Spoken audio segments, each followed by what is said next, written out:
Monsieur le Président de l'Université Mohamed V, mon université, Madame la Directrice de la coopération des actions culturelles du ministère des Affaires étrangères et de la coopération africaine et des Marocains résidents à l'étranger, Madame la Directrice adjointe de l'Agence universitaire de la francophonie du Maghreb, Monsieur le Vice-président, mes chers professeurs, puisque je suis lauréat de cette belle et prestigieuse université et que j'ai eu l'honneur et le plaisir d'être un de vos étudiants.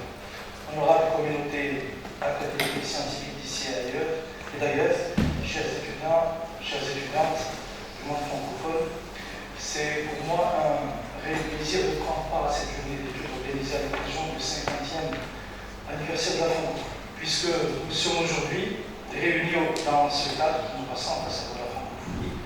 Permettez-moi de rappeler que le Royaume du Maroc, sous la conduite éclairée de Sa Majesté accorde un grand intérêt à la protection et à la promotion de la diversité culturelle et linguistique. Cette diversité culturelle et linguistique, nous la retrouvons dans la Constitution du Royaume du Maroc, qui consacre la pluralité des composantes de notre identité nationale, à savoir l'arabe islamique, l'amazigh, la sahara hassani, auxquels se rajoutent les affluents africains d'Albo-Hébraïque et méditerranéens.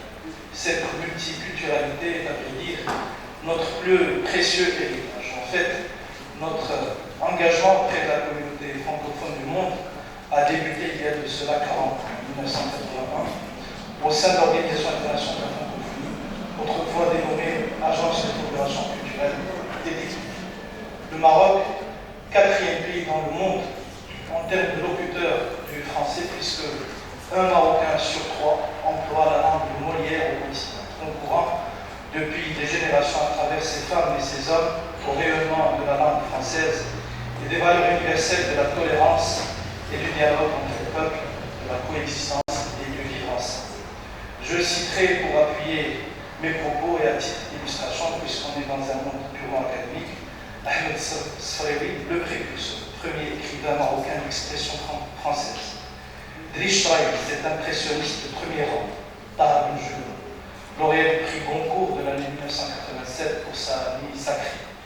Leila Slimani, lauréate du même prix en 2016, 12e lauréate femme du Goncourt depuis son lancement en 1903. Sans oublier d'illustres hommes de lettres et de philosophie tels que Edmond Al-Maleh, Mohamed Khairuddin Al-Khatibi, Mohamed Aziz Al-Hababi ou Ali Al-Khlouf, pour ne citer que ces grands maîtres de l'art de la République française. Mesdames et messieurs, les années 2020 et 2021 sont, pour le moins que l'on puisse dire, exceptionnelles à bien des égards. Elles ont dévoilé au grand jour toutes les limites et imperfections des modèles sociétaux et éducatifs que nous avons prônés et que nous avons considérés jusqu'alors comme infaillibles, plus que parfaits, durables, même éternels pour certains. Suprémacistes que nous étions il y a un temps, pas si lointain néanmoins, nous sommes aujourd'hui appelés à reconsidérer notre système de pensée de valeurs et à le recentrer davantage sur l'étudiant. L'unique constante de ce monde de disruption qui nous obstine et que nous avons entrevu de machiniser et de préprogrammer. Ce virus malveillant qui a condamné notre existence et a révélé par ailleurs toute l'étendue de l'ingéniosité de cet étudiant, assurément plus agile, plus en mesure d'accepter et d'affronter le changement. Mesdames et messieurs, je crois que nous sommes sollicités aujourd'hui, et plus que jamais, à revoir nos dogmes pédagogiques pour que les outils didactiques que nous mettrons à disposition des apprenants soient les plus adaptés à leurs propres besoins et préoccupations et non pas aux nôtres qui sont vraisemblablement révolus, de manière à ce qu'ils soient plus adaptés au contexte qui nous impose une toute autre approche complètement différente de celle que nous avions suivie auparavant. Je crois que nous avons besoin d'expériences d'apprentissage qui favorisent l'épanouissement et l'implication de l'apprenant à travers des cycles individualisés et personnalisés, suivant des formats pédagogiques immersifs qui stimulent l'imagination tout en recourant à des approches hybrides, multimodales et plurisupports. La pandémie a permis sans nul doute d'accélérer la cadence déjà engagée dans ce sens et de convertir parallèlement les plus réticents parmi nous. C'est dans ce cadre-là, justement, mesdames et messieurs, que l'université marocaine s'attelle à repenser toute son architecture pédagogique universitaire au centre de laquelle est placé l'étudiant. Cette architecture nouvelle sera davantage axée sur la pratique et la maîtrise pédagogique plutôt que sur les savoirs disciplinaires uniquement et accordera une place de choix aux skills suivant ses multiples formes et facettes. Cette logique curriculaire nouvelle qui puise ses principes et fondamentaux dans la loi cadre régissant notre système éducatif se veut une ouverture sur le futur. L'objectif de ce virage pédagogique étant de réviser cette didactique hard skills, soft skills, de la reconstituer en vue de rendre les apprentissages plus bénéfiques pour l'étudiant, pour que ce dernier soit plus employable, plus autonome, plus intégré dans son environnement socio-économique. Vu que les compétences disciplinaires, quelle que soit leur nature, quel que soit leur niveau de technicité et de pertinence, seront dans un futur de plus en plus proche, au mieux appelés à être revisitées continuellement, sinon en toute logique seront obsolètes. Il serait plus judicieux d'opter pour les compétences transversales, universelles et transnationales. C'est de cette façon que nous procéderons dès la rentrée universitaire 2021-2022 à la révision de notre système de licence pour que l'étudiant marocain soit plus épanoui, acteur de ses apprentissages dans une université renouvelée. Le système du bachelor que nous adopterons désormais permettra une meilleure employabilité des lauréats, un plus grand épanouissement et une plus grande autonomie des étudiants, une architecture pédagogique renouvelée, l'amélioration du rendement des établissements universitaires, le développement personnel et l'acquisition en skills, une bonne maîtrise des langues étrangères, l'ouverture de l'université marocaine sur l'international, la mobilité internationale des étudiants. Mesdames et messieurs, la coopération internationale constitue un instrument fondamental dans le développement et dans la promotion de notre système d'enseignement supérieur et de recherche scientifique, et ce, tel qu'indiqué dans la loi 451-17 relative au système d'éducation, de formation et de recherche scientifique. Cette loi cadre se fixe l'objectif de faire du système éducatif, dans sa globalité, le moteur principal du développement durable du pays, de la promotion des individus et de la société. Dans ce processus, et tout en tenant compte des considérants fondamentaux de notre nation, comme ceux liés au renforcement de l'identité et de l'appartenance nationale, à la vénération des symboles sacrés de la nation, la loi 4 propose une nouvelle architecture pour le système d'éducation, de formation et de recherche scientifique. De même, elle redéfinit les rôles des composants du système d'éducation, de formation et de recherche scientifique, exige la revue des curricula, des outils didactiques et des modes d'évaluation des acquis. Elle renforce l'usage intelligent des technologies d'information et une gouvernance efficace et efficiente avec des ressources financières suffisantes et diversifiées. Elle requiert une implication plus intense et structurée des familles, des acteurs locaux et régionaux, du secteur privé et de toutes les forces vives de la nation. La nouvelle architecture se veut intégrée et évolutive dans le temps. L'objectif est de permettre au système d'éducation, de formation et de recherche scientifique d'augmenter en continu sa capacité à reproduire des prestations de qualité.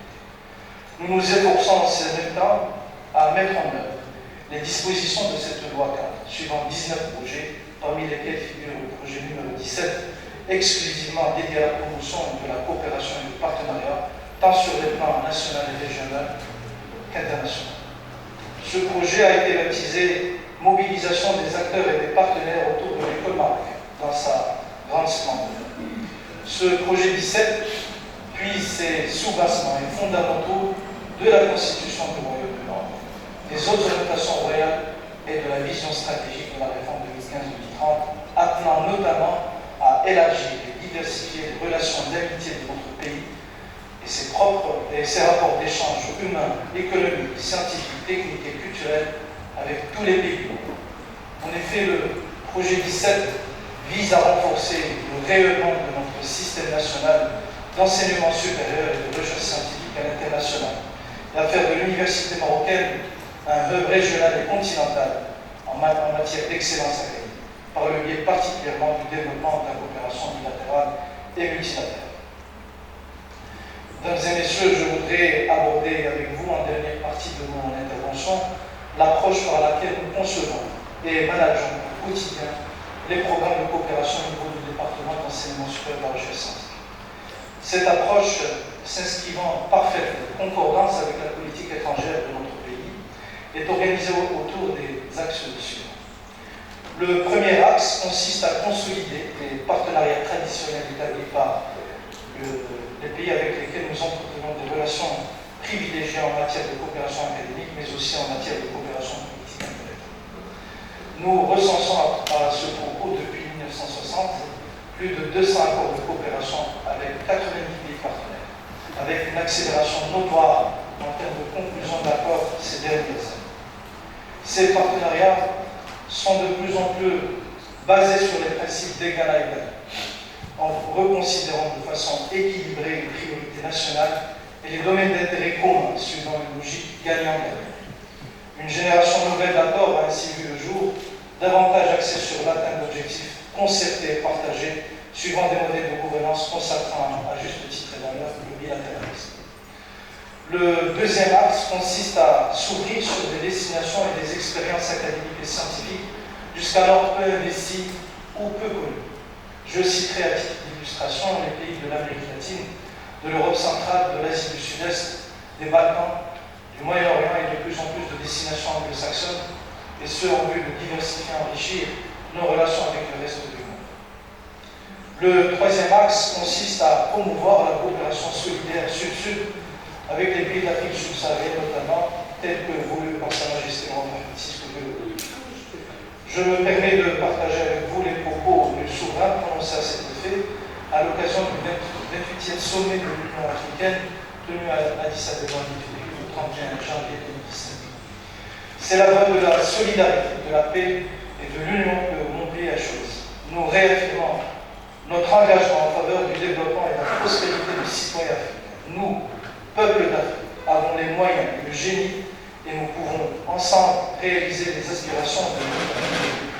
Nous tardons en fait d'être la troisième destination académique en Afrique et la première pour les étudiants africains francophones, puisque nous accueillons au titre de l'année universitaire 2020-2021 dans l'ensemble des établissements d'enseignement supérieur marocain public près de 13 000 étudiants africains issus de 46 pays du continent, ce qui représente 85% du contingent global des étudiants internationaux.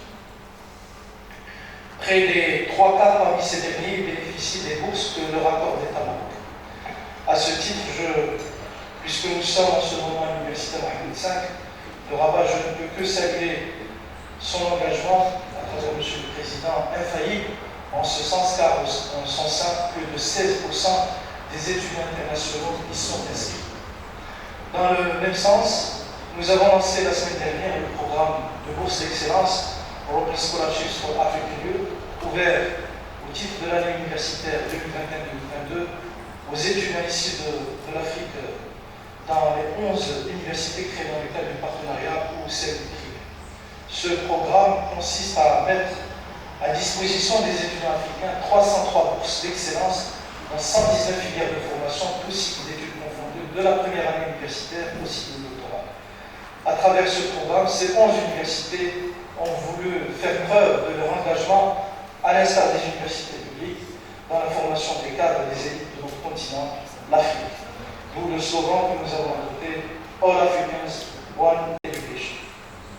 Le quatrième axe consiste à accorder une place de choix à la coopération multilatérale, que ce soit dans un cadre régional, continental ou international. À ce propos, il s'y est de signaler que nous avons initié des discussions avec la Commission européenne en vue d'obtenir le statut de pays associé dans le programme cadre européen Horizon Europe 21-27 et partant permettre aux équipes de recherche marocaines d'avoir accès aux appels à projets qui seront ouverts aux chercheurs des États membres de l'Union européenne et aux autres membres et aux autres pays associés au programme cadre, ainsi que de valoriser la recherche marocaine et mettre davantage en relation les structures de recherche marocaines et européennes. Ce programme est doté d'un budget global de près de 100 milliards d'euros. Nous avons également soumis il y a plusieurs mois déjà, avec le concours de notre ministère des Affaires étrangères, notre candidature pour accéder au statut de membre associé à l'organisation des ministres de de l'éducation de l'institutionnalisme. Et puisque nous sommes réunis aujourd'hui dans le cadre de la francophonie, je tiens à vous annoncer que nous avons requis auprès de l'Agence universitaire de la francophonie le statut de membre permanent dans le conseil d'administration de l'agence. Toutes ces entreprises ont pour principal objectif de faire rayonner à l'international et à large échelle l'université marocaine. Le 5e axe consiste à enrichir les expériences académiques et scientifiques chez l'étudiant marocain en promouvant des programmes de bourse de coopération internationale. Du 1er septembre 2020 à ce jour, soit en moins d'une année, nous avons lancé 75 programmes de bourse dans plus de 30 destinations internationales dans les 4 coins du monde, sachant que ce bilan demeure encore provisoire. Nous nous efforçons au quotidien d'identifier de nouvelles opportunités de bourse à l'étranger au profit des étudiants. Le 6e axe consiste à accueillir davantage d'étudiants internationaux dans nos universités avec une plus grande ouverture sur de nouveaux pays de provenance. Les quotas réservés aux pays de provenance de façon générale sont également appelés à être revus à la hausse. Nous sommes actuellement à moins de 1,5% de proportion d'étudiants internationaux par rapport aux effectifs globaux, la valeur étant très faible pour requérir le statut d'international à nos universités. Le 7e axe consiste à promouvoir la coopération interuniversitaire qui constitue en fait le socle de cette coopération bilatérale, que ce soit dans le cadre de l'interministériel ou dans le cadre de l'intergouvernemental. Nous signalons à cet effet et avec grande satisfaction le dynamisme de nos universités qui ont pu conclure près de 2000 accords de coopération interuniversitaire au cours de la période 2012-2021.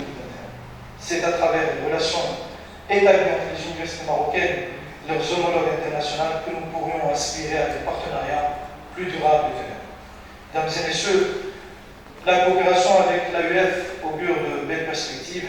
Je voudrais réitérer notre plein engagement et de manière effective au raffermissement de notre collaboration dans les domaines prioritaires d'intérêt commun et à faire de la coopération éducative et scientifique la locomotive de cette francophonie à laquelle nous appartenons. Je vous remercie pour votre attention.